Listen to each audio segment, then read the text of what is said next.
La Cátedra Rectoral Nelson Mandela es un espacio promovido por el rector de la Universidad Mayor de San Andrés, destinado a promover el desarrollo cultural, cívico y político, mediante la transferencia de conocimiento e información veraz entre ciudadanos y ciudadanas y grupos de nuestra comunidad. Casi un siglo de construcción de la democracia boliviana serán expuestos y analizados. El diálogo, la colaboración, la convivencia pacífica, el reconocimiento respetuoso del otro, el entendimiento y la reconciliación son los principios que guían la cátedra. Con expositores de excelencia, abriremos espacios de encuentro para personas de todo el país. Tendremos 20 módulos sobre democracia, consistentes en un texto, un cuestionario y una tarea. 20 conferencias nacionales e internacionales para profundizar en asuntos sobre democracia. 10 coloquios para debatir y reflexionar. Ven y forma parte de este proceso de enseñanza y aprendizaje. Del 10 de febrero al 30 de noviembre de 2022. Inscríbete escaneando el código QR.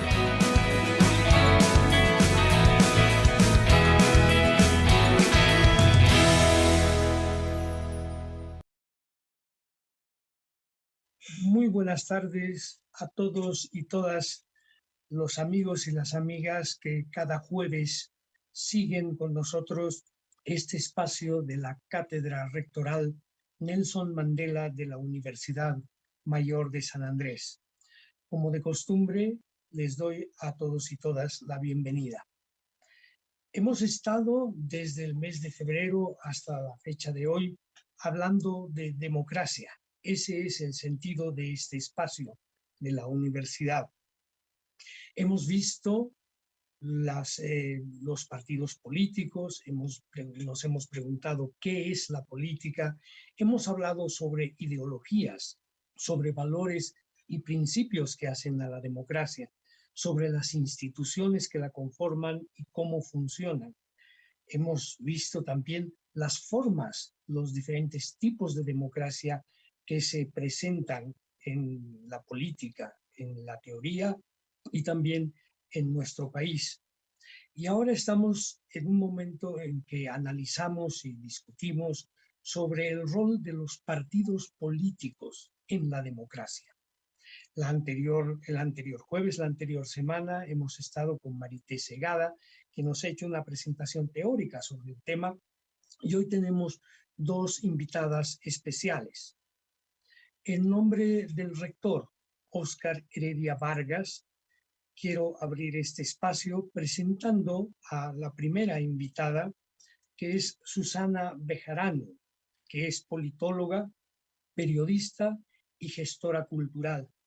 Magíster en Política Pública Aplicada con mención en género en The Graduate Institute Ginebra, candidata a Magíster en Relaciones Internacionales del CIDES en la UNSA, ha hecho el diplomado en Educación Superior en la Universidad Siglo XX y tiene un diplomado en Periodismo de Investigación en la Fundación para el Periodismo. Fue directora residente para la OEI, la Organización de Estados Iberoamericanos en Bolivia, durante un quinquenio. Fundó y fue parte del consejo editorial del seminario El Desacuerdo y creadora de la revista Bolivia. Directora de varios programas políticos en televisión. Esta casa no es hotel, El Corto Verano. Actualmente dirige el programa Desacuerdo. Es analista política para varios medios de comunicación y autora de artículos y ensayos sobre temas políticos, de género y culturales. Actualmente es consejera de la Fundación Cultural del Banco Central de Bolivia. Vamos a empezar con ella. Contigo, Susana, bienvenida a la Cátedra Rectoral Nelson Mandela, y el espacio, la cámara y los micrófonos son tuyos. Vamos a hablar de los partidos políticos en la democracia boliviana. Adelante, por favor. Bueno, Julio, muchísimas gracias por la invitación. Un saludo cordial a mis colegas en la mesa, que las vamos a escuchar más adelante. Y por supuesto, un saludo cordial a toda la gente que se ha dado cita para escucharnos. También saludo la iniciativa de generar un espacio, Julio, donde podamos hablar y reflexionar sobre estos temas. La anterior semana estaba Marité, en efecto, ella es una gran estudiosa del tema de los partidos políticos, ¿no? La visión teórica de cómo se conforman y la presentación del último texto que ella ha tenido, de hecho, el año pasado, es tremendamente interesante e ilustrativo, ¿no? Sobre los partidos políticos en todo el periodo de la democracia. Mi presentación, que es más que una presentación, un diálogo, digamos, el que nos hemos propuesto para el día de hoy, trata un poco de analizar más bien, ¿no? Ciertas condiciones, digamos, de los partidos políticos y por qué su comportamiento o la falta de algunos comportamientos al día de hoy. Y fundamentalmente, y creo que es evidente hacerlo, me voy a centrar en alguna parte principalmente en el movimiento al socialismo, ¿no? He anotado algunas ideas, ¿no? Así que voy a leerlas, ¿no? Estoy bien con la cámara, ¿verdad? No tengo ningún problema con la cámara, Julio. Estás perfectamente bien. Perfecto. A ver, una vez recuperada la democracia, ¿no? La sociedad del momento requería, y sobre todo había la disponibilidad en la sociedad del momento, hacia un proceso de institucionalización, ¿no? Venía después del periodo de las dictaduras y creo que, y después del fallido gobierno del 82 de la UDP, ¿no? Había una necesidad, un impulso en la sociedad y además al ritmo del mundo, ese salto a la modernidad, se traducía en muchas cosas y entre ellas institucionalización. Por supuesto que los partidos políticos no han estado al margen de esto. Entonces el sistema de partidos políticos entra de alguna manera a una modalidad más formalista, ¿no? Son tres las grandes fuerzas políticas de ese momento, unas que continúan, otras que se crean, pero creo que las más importantes fuerzas políticas de ese momento, si hablamos del 85, es el MNR, el ADN y el MIR, que entran necesariamente a esa carrera hacia la institucionalización, ¿no? Yo creo que esa carrera a la institucionalización funciona, ¿no? Funciona, pero funciona de manera coyuntural, porque al pasar los años, las élites políticas que se conforman en cada uno de estos partidos, ¿no? Hacen de este espacio un espacio difícilmente accesible. El partido político se vacía de representación social y yo creo que le da la espalda a los procesos de inclusión, ¿no? Que más bien deberían ser una de las características de los partidos políticos, ¿no? La irrupción del MAS en el sistema de partidos políticos no solamente creo que responde al agotamiento de los líderes de las distintas fuerzas políticas, ¿no? Que creo que ya estaban en un proceso de desgaste por distintas razones, los años también, el paso de los años también, ¿no? Pero también creo que tiene que ver con que el modelo de representación política formal, es decir, el sistema de partidos políticos, no estaba recogiendo o logrando representar las distintas formas de representación tradicional en el país. Nosotros somos un país de corporaciones que se agrupa de forma permanente para conseguir determinados fines. Tenemos las juntas vecinales, sindicatos, federaciones, confederaciones, las centrales, etcétera, ¿no? Y yo creo que en el 52, por ejemplo, creo que el MNR entendió perfectamente bien esto, ¿no? Las formas de representación. Y el MNR del 85, MNR que se formalizó, yo creo que en ese proceso de formalización, ¿no? Bajo los mecanismos y cánones tradicionales que conocemos de la democracia representativa, condena a morir al partido político más importante del siglo XX. El MAS, en el 2005 y claramente hasta el 2020, ¿no? Ha sido un instrumento político donde los distintos intereses corporativos, incluso contradictorios entre ellos, conviven para ganar el poder, ¿no? Logran un espacio de representación que es inclusiva, porque tú, digamos, puedes ver representantes de los distintos gremios haciéndose de espacios políticos, ya sea en la Asamblea Legislativa o en el Ejecutivo, en acción política, ¿no? Es decir, son diputados, son viceministros, son ministros, etcétera, ¿no? Y creo el MAS en este periodo de tiempo ha actuado además por fuera de los canales formales de la organización política como la conocemos en el manual, y precisamente ahí radica su carácter inclusivo, esa capacidad por fuera de los mecanismos, digamos, formales, ¿no? se concentra en atender las demandas de distintos sectores y convierten esas demandas de distintos sectores, que muchas veces son contradictorias en su proyecto político, pero que más allá de las contradicciones lo hacen representativo, ¿no? El sistema de partidos políticos ya estaba en crisis antes de la llegada del MAS. Creo que la llegada del MAS no solamente agudiza la crisis del sistema de partidos políticos, sino que además desordena el escenario de acción política conocida hasta entonces. ¿Qué es lo que pasa? El antimasismo, de alguna manera, obliga, ¿no? Está obligando a prescindir de estructuras formales hasta entonces, ¿no? Porque estas estaban muy desprestigiadas, ¿no? O sea, el agotamiento del sistema de partidos políticos llegan no solamente los líderes políticos desprestigiados, ¿no? Sino también había mucha contaminación en las siglas políticas, es decir, cuando se habla del MNR, del ADN o del propio MIR, digamos, existe nomás una serie de desprestigio, ¿no? Le llaman democracia pactada, la juntucha, una serie de cosas, ¿no?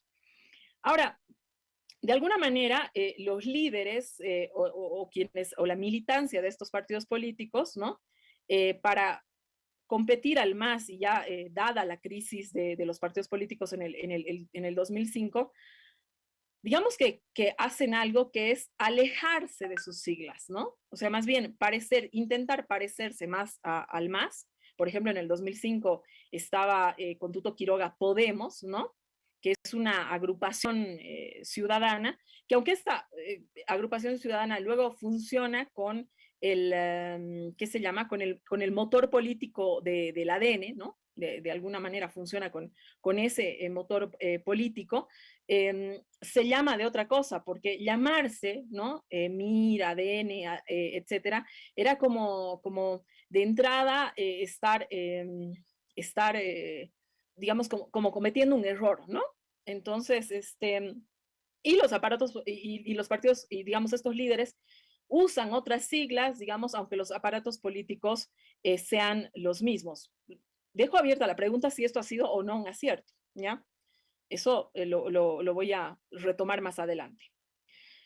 Volviendo al MAS, entonces lo que el MAS hace es inaugurar una nueva forma de representación política, recuperando ciertas tradiciones previas al tiempo de las dictaduras, posibilitando entonces que los intereses corporativos se expresen digamos, en esta organización política, dando mucho espacio a sectores campesinos, indígenas, populares, profesionales de clase media, todos estos grupos que de alguna manera no podían aspirar a ser representantes, no representados, sino representantes en el sistema político tradicional, que reitero, estaba cooptado por élites políticas partidarias muy parecidas además entre ellas, ¿no? Yo para poner así un asterisco, ¿no? Si a Evo se le ha criticado querer permanecer en el poder, habría que observar que este no es un comportamiento aislado en la política partidaria boliviana. Si revisamos un poco de la historia de los partidos, podemos constatar que esto es así. Los partidos políticos tradicionales y sus aparatos políticos entonces se quedan solos con clases medias altas o tradicionales que no tienen entonces mucha capacidad de movilización y que por supuesto no expresan los intereses de la sociedad en su conjunto.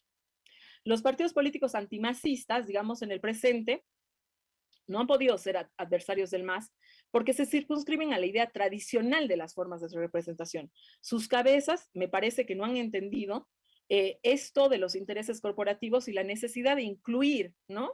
Estos intereses con representación. En cambio, los adversarios políticos efectivos del movimiento al socialismo son quienes representan intereses ciudadanos no partidizados. Es decir, los comités cívicos que recogen intereses corporativos que no los recoge el MAS, por ejemplo, de los empresarios privados, por ejemplo, las plataformas ciudadanas, etcétera. Como pregunta abrimos, ¿no? ¿Quién logra derrocar al MAS en la calle? Definitivamente no han sido los partidos políticos. De hecho, cuando los partidos políticos tradicionales o sus lógicas vencidas, agotadas, digamos, se hacen cargo, ¿no? En ese momento cuando se dice, ahora toca al partido político que nos hagamos cargo, es inmediatamente cuando el MAS, que estaba perdiendo el oxígeno, empieza ya en un proceso de revitalización, irónicamente a lo que pensaban que podía pasar, ¿no? Retomo aquella idea que había dejado en el aire, ese impulso que han tenido los líderes políticos del pasado de alejarse de sus siglas tradicionales, ¿no? Yo creo que esto es un error, ¿no? Un error que yo me imagino que presionados por la coyuntura se cometen, ¿no? Cuando se mira a largo plazo siempre es más fácil divisar cuáles han sido los errores. Y es un error que, por ejemplo, el MAS no ha cometido. El MAS se sirve de la mística, de la mística que fue capaz de lograr en determinados periodos electorales para resistir su derrota. Fue el MAS como instrumento político que logra representar intereses diversos y que puede resistir ese MAS el embate que estaba sufriendo, la derrota que estaba sufriendo. El MAS no deja morir el MAS, a diferencia de lo que hacen los partidos tradicionales, ¿no es cierto?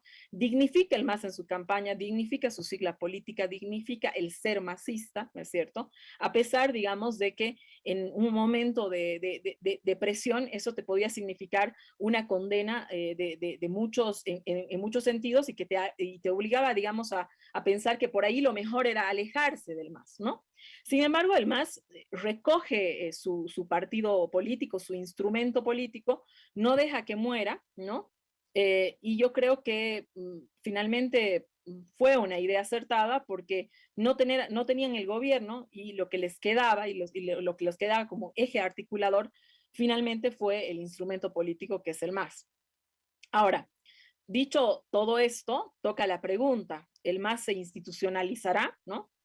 Porque también otra lección que yo creo que ha recibido el MAS después de los conflictos del 19 ha sido precisamente que la falta de institucionalización de su instrumento político, quizás de las formas tradicionales, como dice el manual, ¿no?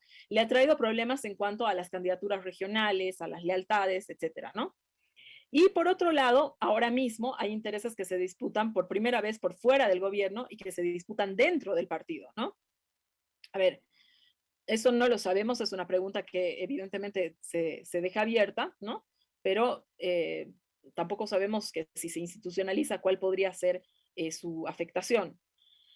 Si me preguntan qué es lo que debería pasar, yo creo que debe generarse un equilibrio, ¿no? La vida política partidaria no debería desaparecer una vez sucedidas las elecciones, como muchas veces hemos visto que ha sucedido, ¿no? Se utiliza el instrumento para ir a las elecciones, se abandona el instrumento, te haces cargo del gobierno, digamos, y ese proceso digamos, de política partidaria no existe, ¿no? Me parece que ese no debería abandonarse, creo que ahora es un tiempo distinto en ese sentido, ¿no?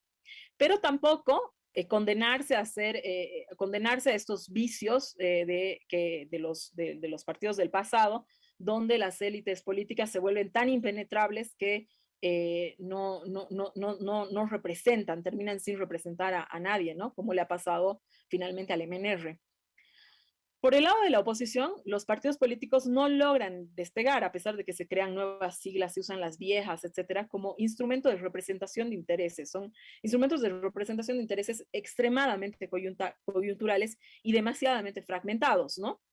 El partido político tiene que ser un espacio que no solamente ordene los intereses, ¿no? Sino que además nos dé nortes de acciones a largo plazo. Y parece que esa capacidad, digamos, de ordenar los distintos intereses, ¿no?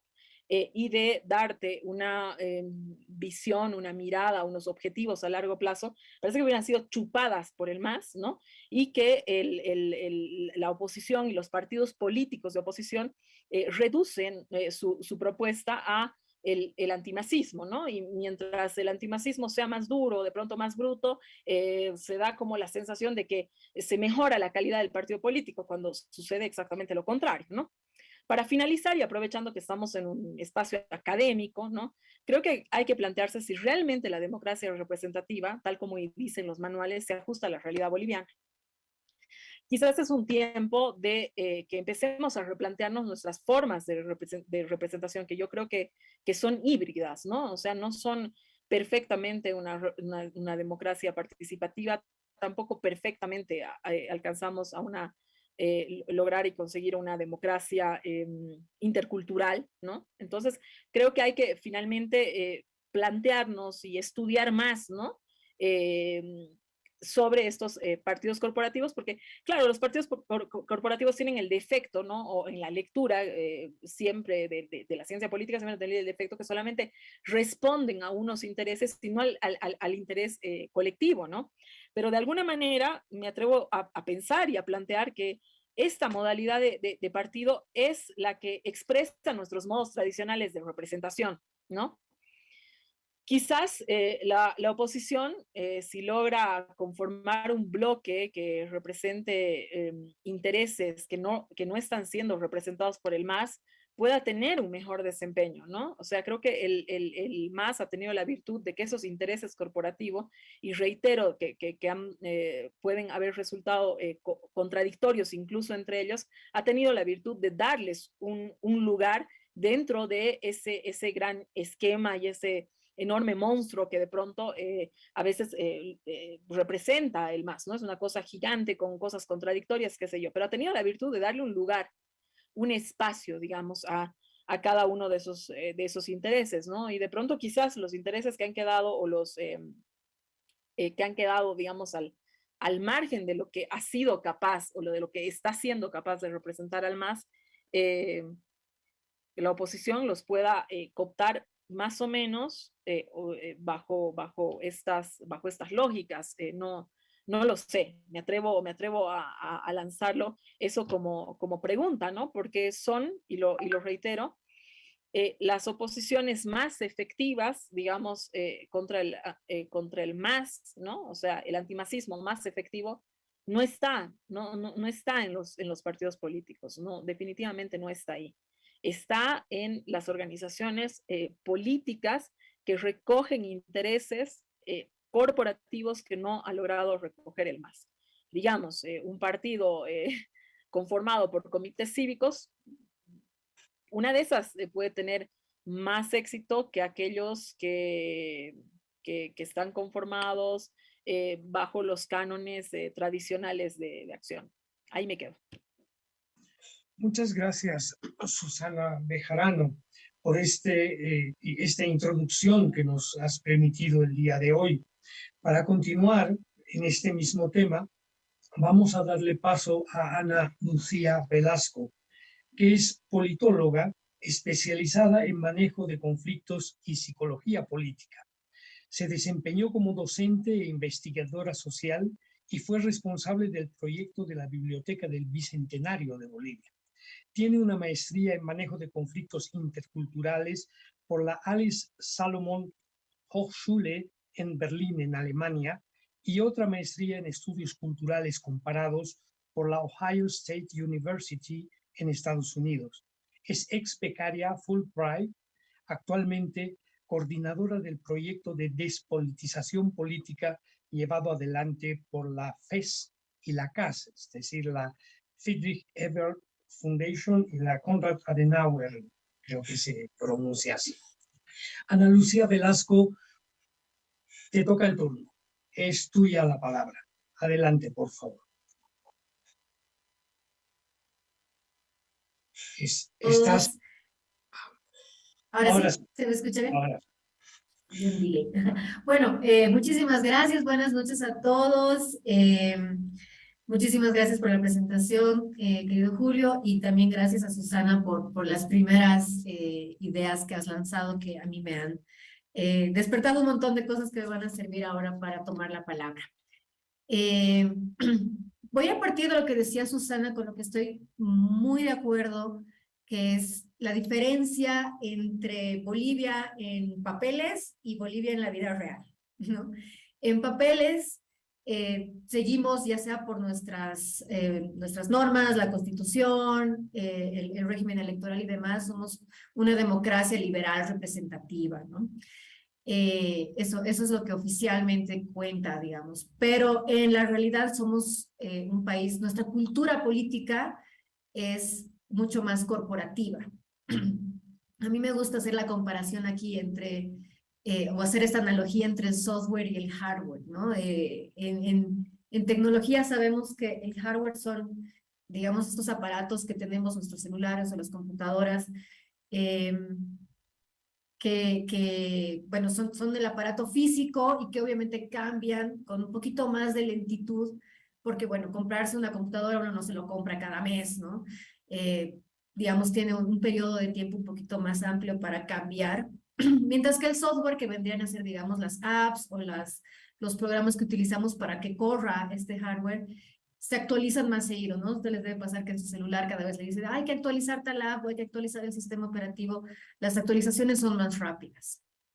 Nosotros en Bolivia hacemos algo muy parecido. Actualizamos nuestro software, puede decir así, actualizamos nuestras apps, cambiamos leyes, actualizamos nuestro sistema electoral. En papeles estamos constantemente actualizando el software, pero nos olvidamos del hardware. El hardware es nuestra cultura política. Y la cultura política es precisamente, como estoy de acuerdo, como decía Susana hace un momento, corporativista. Y esto hace que el sistema de partidos esté entre lo que dice la norma y dice la ley, cómo tiene que funcionar y cómo funciona realmente en la cancha, por decirlo así, ¿no? Hay una diferencia que nos pone, yo creo, a los bolivianos en una especie de esquizofrenia, ¿no? Entre cumplir las normas y entre lo que realmente pasa en la realidad. Entonces, las normas y lo que en teoría deberían hacer los partidos políticos, uno es garantizar que hayan una competencia, digamos, libre, justa, transparente en términos electorales y, digamos, como resultado de esta competencia libre, justa, electoral, representar intereses de la sociedad, ¿no? En ese sentido, nuestro sistema de partidos es un sistema de partidos sumamente débil. Ahorita voy a explicar por qué creo que es sumamente débil, pero en verdad la competencia electoral en Bolivia no es tal, ¿no? Hay un poco al menos ahorita en la actualidad, una situación al estilo David y Goliat, digamos, ¿no? Tenemos un sistema de partidos hegemónico que no es lo mismo que un sistema de partidos único, ¿no? No es que solo haya un partido legalmente instituido, hay varios, hay muchos, es más, pero hay uno que realmente está mucho más institucionalizado, que tiene un alcance nacional, que ha podido, digamos, establecer una existencia más allá de su líder, aunque depende mucho de su liderazgo. Entonces, que es mucho más institucionalizado que los otros partidos políticos, ¿no? Eso hace que la competencia no sea tan competencia. En la verdad, en muchas contiendas electorales, es muy difícil para partidos pequeños, para partidos, como bien decía Susana hace un momento, como coyunturales, ¿no? Que se forman bajo la coyuntura de una elección que se aproxima, pero después se deshace, competir contra el movimiento del socialismo, que es muchísimo más sólido, tiene una estructura y una jerarquía mucho más antigua. Entonces, en términos de competencia, no es un sistema ideal. Esto no es culpa ni del MAS, ni de los otros partidos, es simplemente reflejo de esta diferencia que les decía hace un momento entre el software y el hardware, ¿no? Nos queremos imaginar que vivimos en una sociedad democrática liberal, así como dicen los libros de texto, pero en la cancha somos un país mucho más corporativizado y estoy de acuerdo también con Susana en esto, que el partido que en la actualidad mejor ha sabido leer eso ha sido el movimiento del socialismo. En su momento fue Barrientos con el Pacto Militar Campesino, en su momento fue el MNR del 52, y dependiendo del momento histórico son distintos los actores políticos que saben leer bien esa coyuntura, en la actualidad es el MAS. Pero en la realidad, el supuesto trabajo que deberían hacer los partidos políticos en Bolivia no lo van a hacer porque ese trabajo en verdad de representatividad de intereses lo están haciendo las corporaciones, ¿no? La política se decide en el día a día, no a través de la negociación entre distintos partidos políticos, sino entre distintas corporaciones con acceso e influencia a los niveles del Estado, ¿no? Entonces tenemos un sistema de partidos débil, poco institucionalizado. Hay algo que a mí me parece súper interesante en Bolivia de analizar cómo hay esta costumbre de prestar siglas, ¿no? Para las elecciones. Y hay algunos partidos políticos que no quieren morir y están desesperados de encontrar a alguien que les dé el mínimo posible para poder subsistir hasta la siguiente elección y buscan, digamos, dentro del mundo del entretenimiento o el mundo de la farándula a personas que sean más o menos populares para que les puedan garantizar un poquito de años de supervivencia en el futuro, ¿no? Ahí te muestra lo desinstitucionalizado que está, ¿no? Necesitan a un cantante de cumbia, necesitan a un influencer, necesitan a alguien que sea súper conocido para poner de candidatos para que la gente vote por ellos, porque el partido como tal no logra cosechar votos, ¿no? Entonces, el estado actual de nuestro sistema de partidos es en verdad, desde el punto de vista de la teoría de la democracia liberal representativa, bien débil, ¿no? La política se está dando en otras esferas, no necesariamente en la oficial, digamos, que es la esfera electoral. Y algo que decía Susana hace un momento, que creo que para mí es bien importante un poquito diferenciar, es que ya que nuestros partidos políticos les cuesta mucho generar este nivel de representatividad, hay un partido hegemónico que hace que la competencia no sea real competencia, ¿no? La política se está dando ahora en otro nivel, que no es el de la representación de los partidos políticos, sino que es en la defensa y en la lealtad de mi tribu política. Creo que estamos pasando de un sistema de partidos políticos con representatividad, según lo plantea, digamos, la teoría, como les decía hace un ratito, de la democracia liberal, y estamos entrando en una era de tribalismos políticos, ¿no? Susana hablaba de esta mística que maneja bien el movimiento socialismo, estoy de acuerdo, y creo que la mística de la oposición es este antimasismo del cual hablaba Susana, que ya han empezado a construir genuinamente una mística alrededor del antimasismo, pero cuando ya hablamos de esta mística, ya no estamos hablando de representación de intereses de grupos de la sociedad civil hacia el Estado, sino estamos hablando de tribus políticas y el comportamiento ya no es un comportamiento electoral, es un comportamiento de lealtad a mi tribu, y ahí es donde la democracia creo que está o sea, la democracia tal y como está pensada, al menos desde el punto de vista teórico, está en peligro, ¿no? Porque ya no se trata de asistir a una competencia en la cual hay distintos actores que representan intereses y termina ganando el que tiene más apoyo, sino que se convierte en una especie de guerra de tribus políticas, ¿no? Creo que sintomático de esto que les digo es el tema de la gran polarización que estamos viviendo en Bolivia, que a pesar de que ya estamos en una etapa ya no electoral, en épocas electorales normalmente siempre se exacerba más un poco la polarización política normal resultante de la competencia electoral. Pero ahorita estamos en una época baja, literalmente, o sea, relativamente baja, en términos de que no hay elecciones y deberíamos estar como más tranquilos, pero la polarización sigue en niveles altos, ¿no? Cualquier tema termina polarizándose y centrifugándose en el debate público, y hasta discutir digamos, temas coyunturales, terminan, como les decía, centrifugándose, yéndose a los extremos, identificándose con este tribalismo político que les decía hace un rato. Creo que ya con esto voy cerrando. El gran drama en Bolivia ha sido no aceptar que nuestra cultura política, nuestro corporativismo, no es tan compatible con una especie de fantasía de democracia liberal y representativa, que tendríamos que haber creado quizás un sistema un poco más acorde a cómo funciona y cómo se hace política en la vida real en Bolivia, ¿no?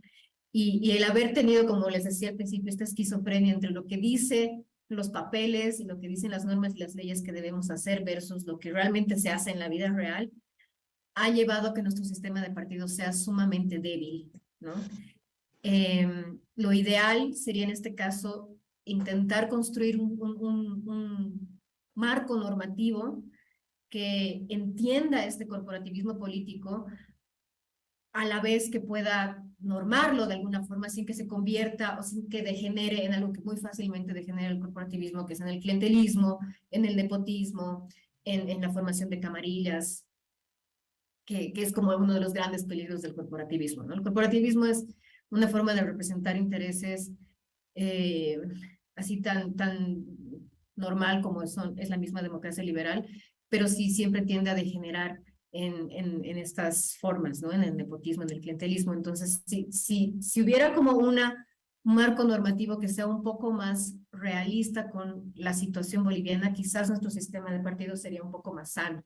Pero la verdad es que pasamos de, digamos, en la época de la democracia pactada, de partidos que no lograban conseguir, no lograban representar casi nada, porque máximo conseguían 20 y pico, 10 y pico de la votación del padrón electoral, versus una situación en la que vivimos ahora, en la que tenemos un sistema de partidos hegemónico, donde hay poca competencia porque hay un competidor muy grande y un montón de competidores chiquitos que no pueden eh, dar pelea, digamos, ¿no?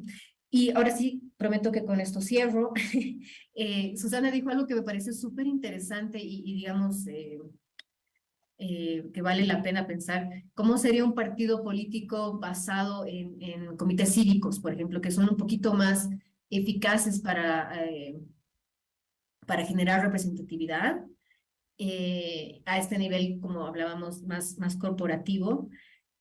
Y algo que a veces no se discute mucho, nosotros los politólogos nos asustamos y no hablamos mucho de cómo se financian los partidos políticos, porque sí puede haber gran capacidad de representar intereses o gran capacidad de generar, digamos, una verdadera competencia al movimiento al socialismo a través de los comités cívicos. Lo vemos ahora en momentos no electorales, pero la competencia electoral es cara, es complicada. El tipo de reglas electorales que tienen su razón de ser, pero que están ahí, hacen que esta pelea entre David y Goliat sea aún más complicada cuando hay que pensar cómo se van a financiar las campañas, y ahí es donde entran precisamente estos temas de clientelismo y nepotismo, de pedir favores y pagar después con cargos, ¿no? Bueno, dejo eso ahí para que lo discutamos y lo charlemos. Nuevamente les agradezco mucho por la oportunidad. Muchas gracias, Ana Lucía.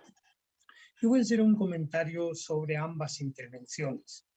Yo creo que son muy ricas porque nos dejan en el panorama, por lo menos a mí, la idea clara de que el sistema político que vivimos en Bolivia no es precisamente un sistema político democrático, visto desde el punto de vista que ambas han expresado de nuestra cultura política. Me agarro del concepto que ha repetido Susana al principio varias veces, que es este de los partidos tradicionales. Los partidos políticos tradicionales, refiriéndose a los partidos anteriores a la victoria del MAS, cuando yo creo que lo menos tradicional en Bolivia son los partidos políticos. Si hay algo que está en nuestra historia política como bolivianos y como una sociedad que intenta vivir en democracia, es que nunca realmente hemos tenido partidos políticos. Por lo tanto, es lo menos tradicional. Lo que es tradicional, más bien, es el hecho de la acción corporativa y su representación alrededor de estas instituciones que no son partidos y que cada una defiende y lucha por sus propios intereses, como es además lo que les corresponde. Es un encuentro y un enfrentamiento a lo largo de décadas entre sindicatos, entre corporaciones, entre movimientos sociales, entre militares que han tenido su rol muy importante también en nuestra historia. Por lo tanto, yo me animaría a concluir, a sintetizar estas dos intervenciones diciendo lo que ustedes están expresando es que en Bolivia hay una cultura política que no es democrática, en el sentido de que un partido político debiera tener la capacidad de construir un relato de perspectiva hacia adelante que nos muestre una salida y nos diga en qué sociedad queremos los bolivianos unos y otros queremos vivir en el futuro. Un buen ejemplo, hablando de temas que son de actualidad en este momento, es cómo podemos desde grupos corporativos proponer soluciones y expectativas, por ejemplo, en temas como el feminismo. El tema de la legalización o ilegalización del aborto y el derecho de las mujeres a poder abortar o no, que es un ejemplo que puedo utilizar. ¿Cómo le podemos pedir al sindicato o a la corporación o al comité cívico que tome una definición al respecto? Mientras que en la democracia moderna, liberal y representativa, se supone, y esto es muy importante para las democracias, que un partido político debe con claridad proponerle a la sociedad y decir, bueno, nosotros proponemos y si ganamos, vamos a encaminarnos por despenalizar el aborto. O, por ejemplo, el otro partido político dirá, no, nosotros estamos a favor de la familia y a la defensa de la tradición familiar y, por lo tanto, el aborto seguirá siendo no penalizado en el país. Esas opciones, pues, y podríamos poner otros ejemplos, en el mundo de la ecología, en el mundo de lo indígena, en temas que son actuales hoy día y fundamentales para la construcción de las sociedades modernas. Desde luego que las corporaciones no tienen esa capacidad. Y si no tienen esa capacidad, tampoco las instituciones pueden generar espacios donde la sociedad, a través de sus representantes, debatan estos temas que son fundamentales y que hacen a la historia futura del país.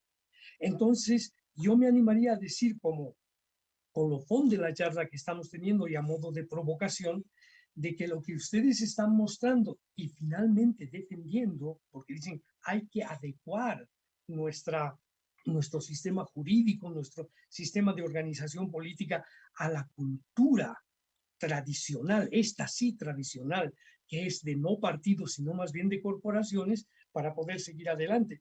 Y entonces yo me pregunto, ¿cómo vamos a resolver los grandes temas en un espacio de diálogo, discusión, escucha, acuerdo y finalmente reconciliación, que es el objetivo, entre otras cosas, de la Cátedra Nelson Mandela, que un poco quiere ir caminando en esa dirección? ¿Cómo vamos a resolver ese tema? Es decir, no nos queda otra que salir a las calles a agarrarnos a palos entre unos y otros, porque no hay el espacio donde podamos resolver ese problema.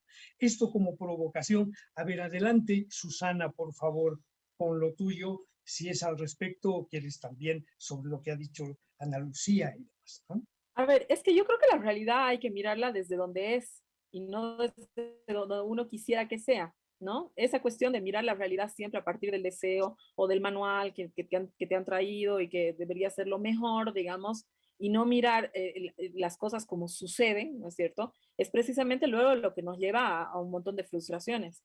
Yo de ninguna manera he dicho que no hay democracia. Lo que no hay es una democracia representativa perfecta, como te dice el manual. Eso no hay. Pero eso no quiere decir, no se traduce en que no haya democracia.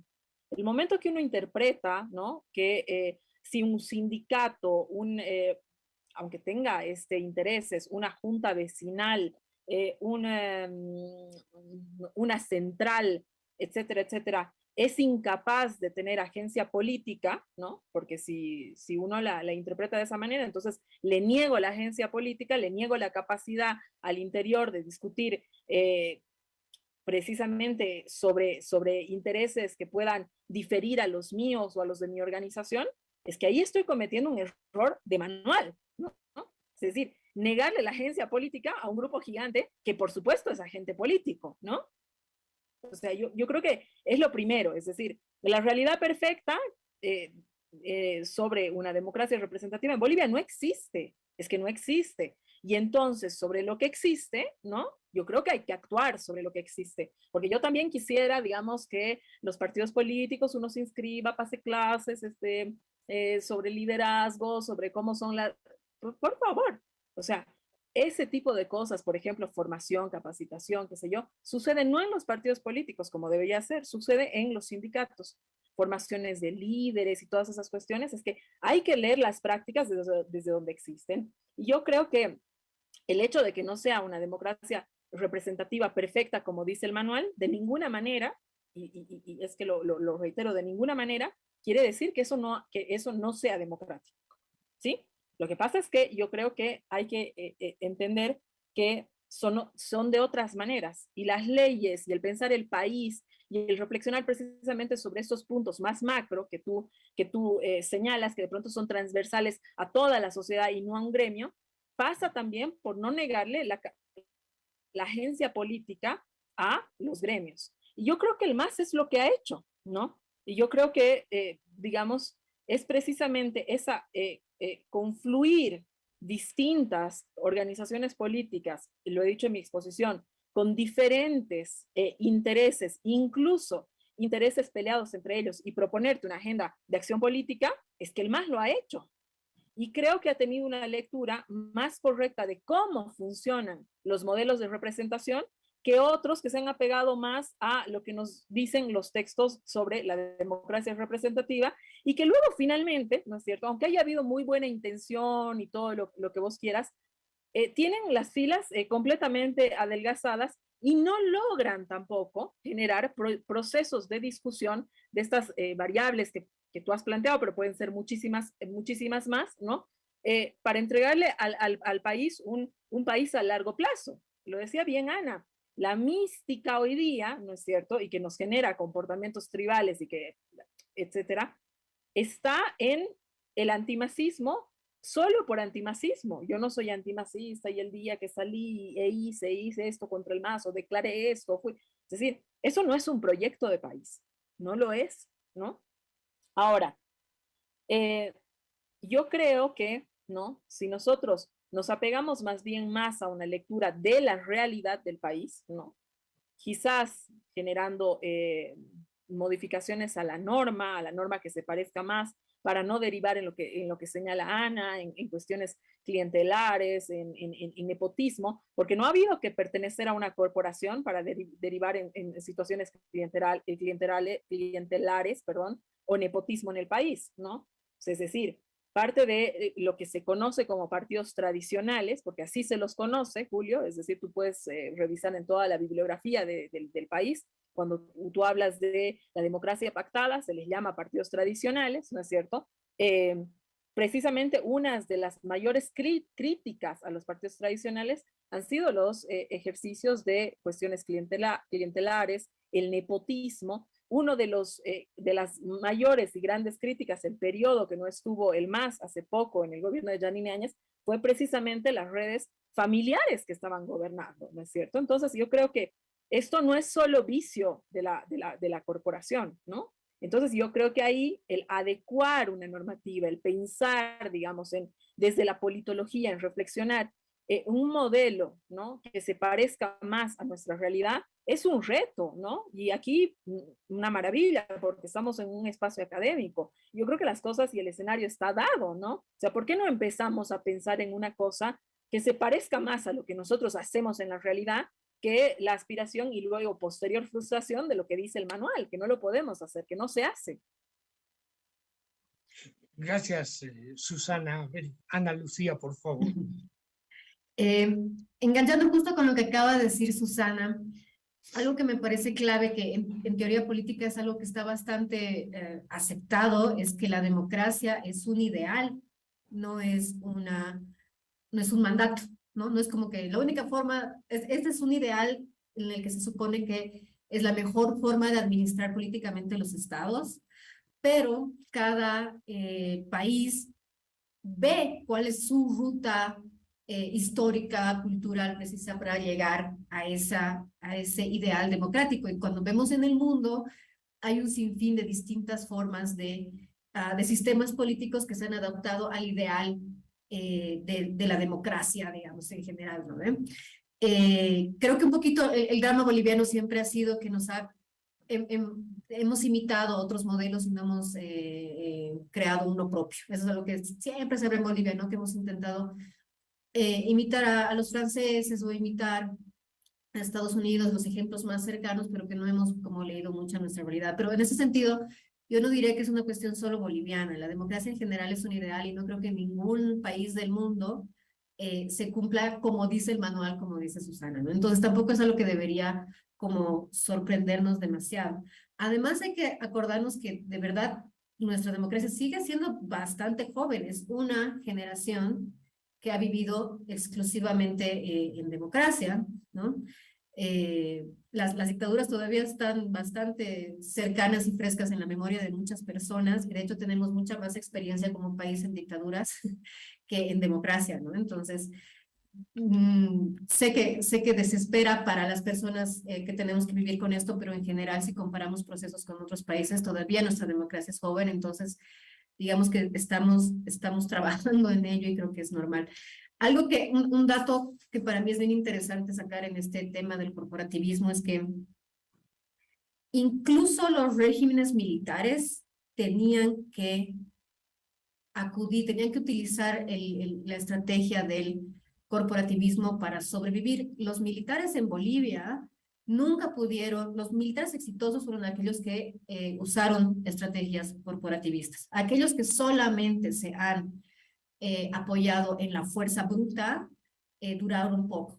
No creo que el caso de Natush Bush y el caso de García Mesa son como los más conocidos, aquellos que no lograron generar suficientes alianzas con otros grupos que le den un apoyo, fueron los que no pudieron durar mucho tiempo en el poder, mientras que ejemplos como los de Banzer o Barrientos son aquellos que sí lograron generar, digamos, dictaduras más sólidas porque tenían apoyo. Entonces, incluso las dictaduras, que por definición se supone que son gobiernos por la fuerza, en Bolivia tampoco se dan, necesitan el apoyo de ciertas corporaciones que un poco las mantengan ahí, ¿no?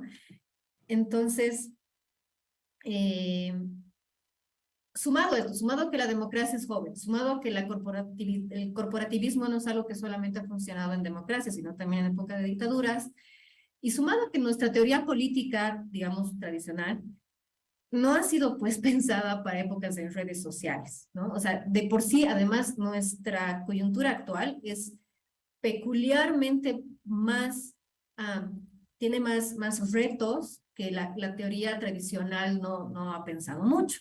Les doy un ejemplo concreto ahorita en temas de censura, digamos, el tema de la censura y de la libertad de expresión es clave para una democracia sana.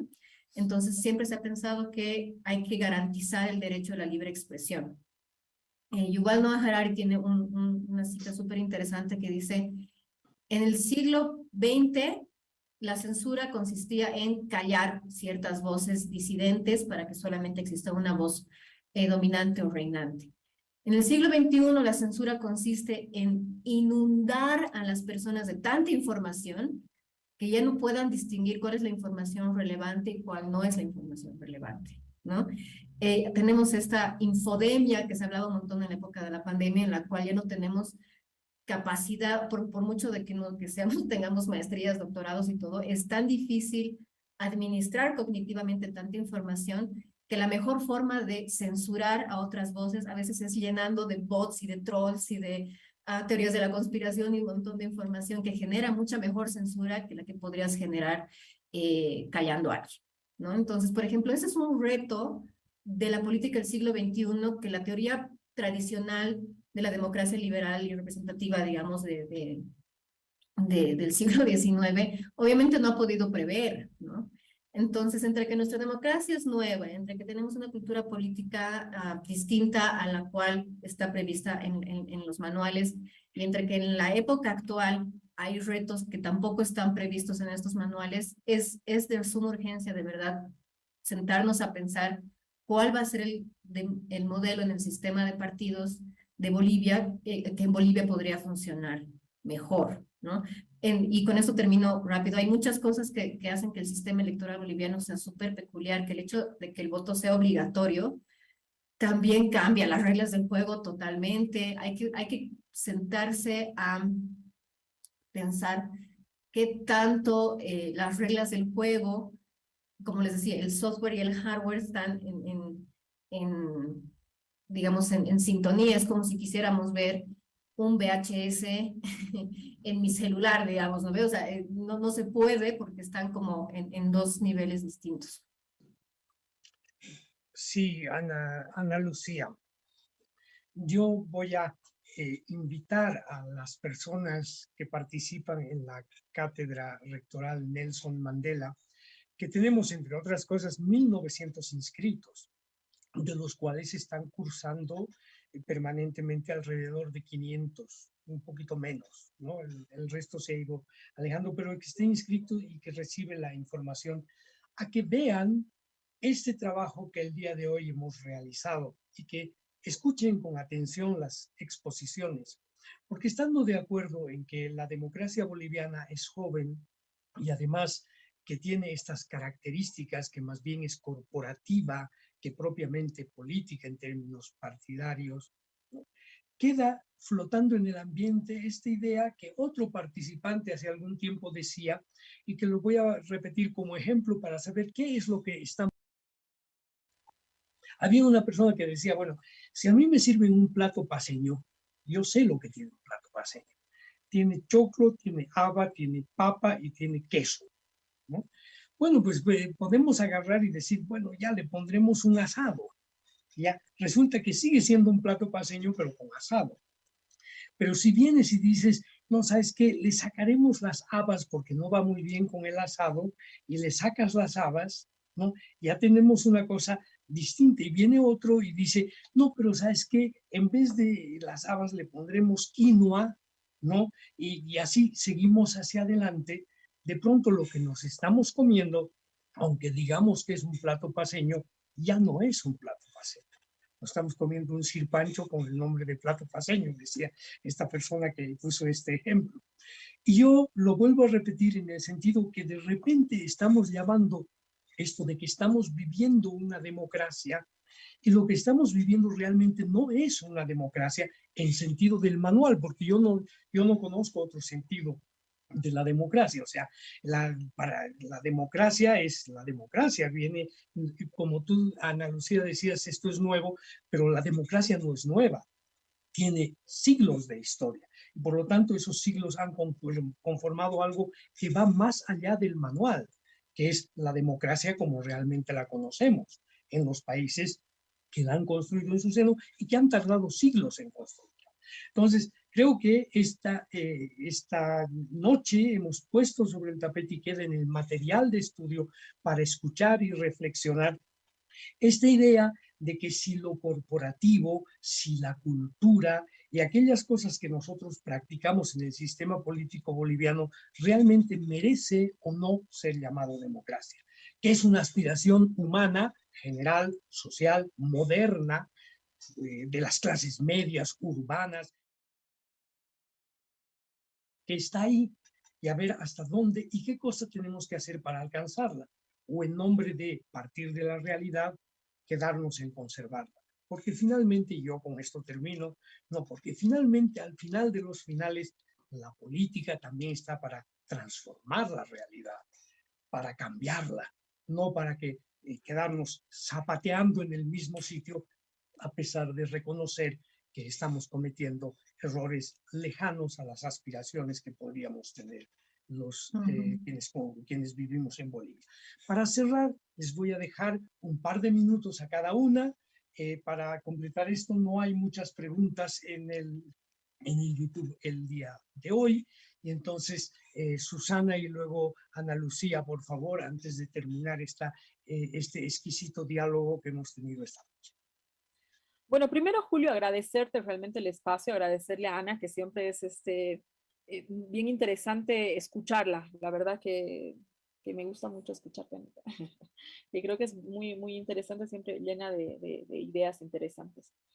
Creo que estamos ante un gran reto, ¿no? El hecho de que la democracia liberal representativa no se ejecute de manera perfecta en Bolivia no quiere decir que Bolivia no tenga democracia, ¿no? Es decir, yo creo que es la primera cosa, ¿no? Es decir, que la calidad de la democracia se puede ver afectada por algunas situaciones, es cierto. Que podemos tener una democracia de mayor calidad siguiendo ciertos pasos, es cierto. Pero apuntar que hoy día Bolivia no vive en una democracia o que esta cuestión de recoger, digamos, los intereses corporativos o culturales, ¿no? Hacen que Bolivia no viva una democracia, creo que es un apunte que no es correcto y que no se acompaña con la realidad, ¿no? Eso es lo primero. Lo segundo, creo que existe un gran reto, ¿no? Un gran reto de replantearnos precisamente esta normativa, recogiendo los elementos, todos los elementos que mejoren la calidad de la democracia, porque al finalmente lo que nosotros todos queremos es vernos mejor representados, que los intereses cada vez se expresen mejor, que nosotros podamos participar de manera más directa, ¿no? Que ciertos vicios de la política en esta joven democracia que hemos visto ejecutarse se terminen, es decir, creo que ese es un ideal y un norte común de todos, ¿no? Entonces, ahí yo creería que hay que tomar cierto tipo de medidas y lo primero es mirar qué realidad vives, ¿no? Es decir, no la que quisieras solamente, la que quisieras vivir o la ideal, ¿no? O sea, sino qué realidad vives, cuáles son los elementos de esa realidad, cómo se ejecuta la política realmente en tu país, ¿no? Yo creo que esa discusión ya se ha dado, ¿no? En torno también a la constitución política del Estado cuando habla de una democracia intercultural, ¿no? Creo que hay una discusión ya planteada y lo que me parece es ese aterrizar de pronto en una normativa o cómo van a ser esos ejercicios es donde han estado las complicaciones, ¿no? Porque ahí yo coincido con Ana en el sentido de qué pasa con la normativa, ¿no? Si uno lee la ley de organizaciones políticas, tienes una ley de organizaciones políticas que tú dices, bueno, es una ley interesante, ¿no? Pero de pronto, ¿cuán real, efectiva y aplicable es cuando estamos hablando de un sistema de partidos tan debilitado, ¿no? Tan debilitado.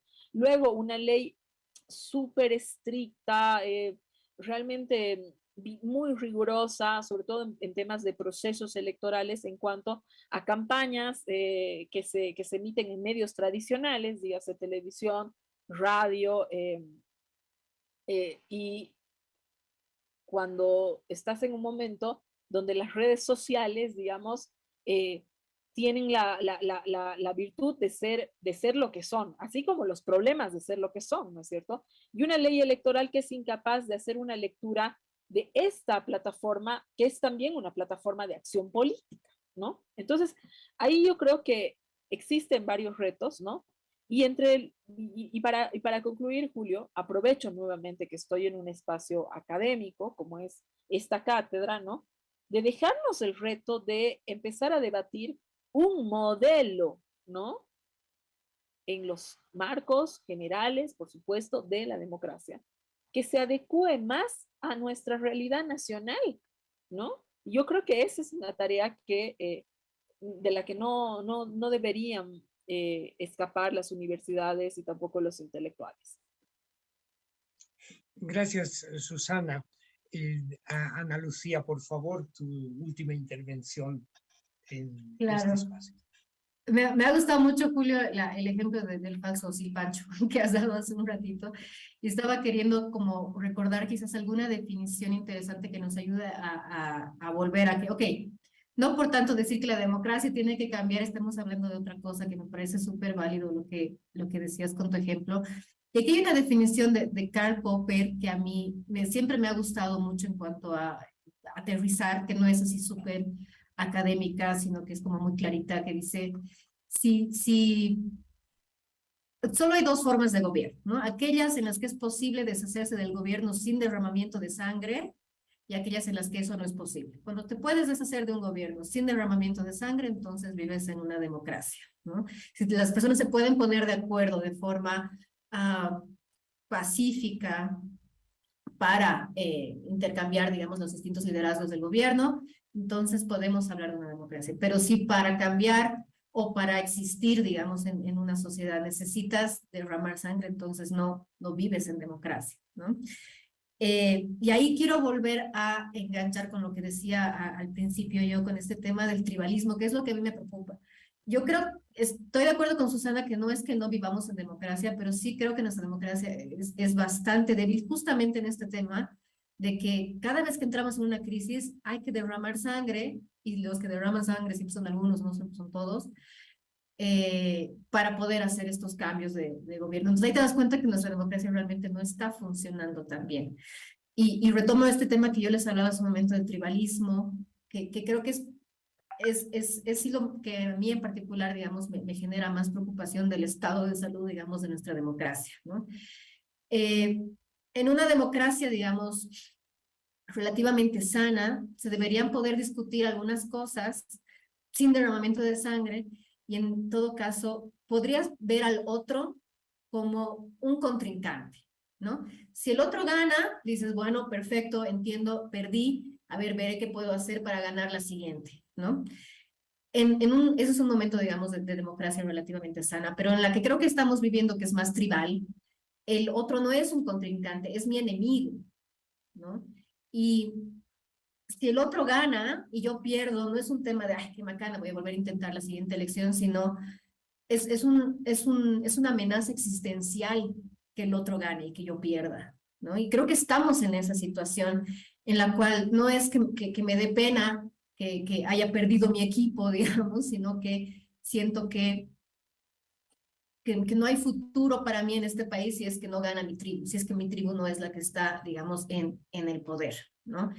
Esa es la forma que yo creo más útil de analizar el estado de salud, digamos, de nuestra democracia, independientemente de estos temas más técnicos, de qué tipo de legislación vamos a hacer, que entre mejor, que se ajuste mejor a la cultura política, que es un trabajo que es inevitable, hay que hacerlo ahorita o de aquí en 20 años, pero apremia, digamos, ¿no? Siempre va a ser necesario tener sistemas y paraguas legales y normativos que hagan que la cosa funcione bien. Y para eso estoy totalmente de acuerdo con Susana, no puedes generar legislaciones normativas para Suiza, ¿no? Tienes que generarlas para Bolivia, para el país en el que estás viviendo, para que funcione.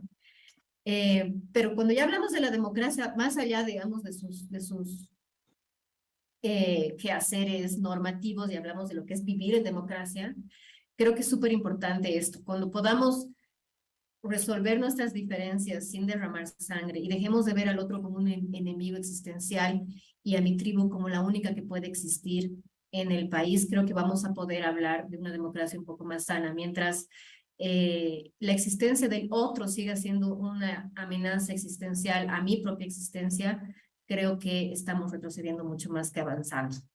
Les agradezco igual muchísimo por el espacio, por la invitación, un gusto, y esperemos que no sea la última vez. Muchas gracias, Ana Lucía Velasco.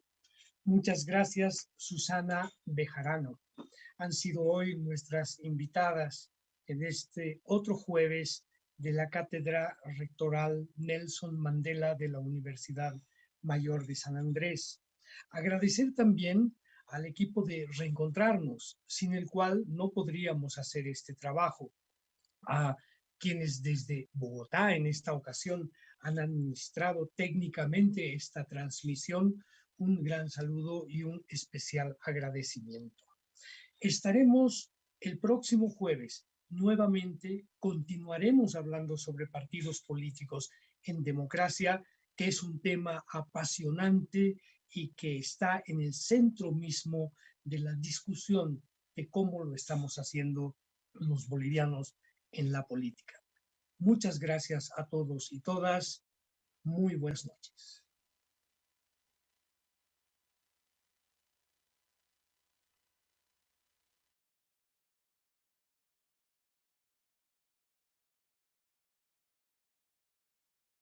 Muchísimas gracias. Ha estado intenso.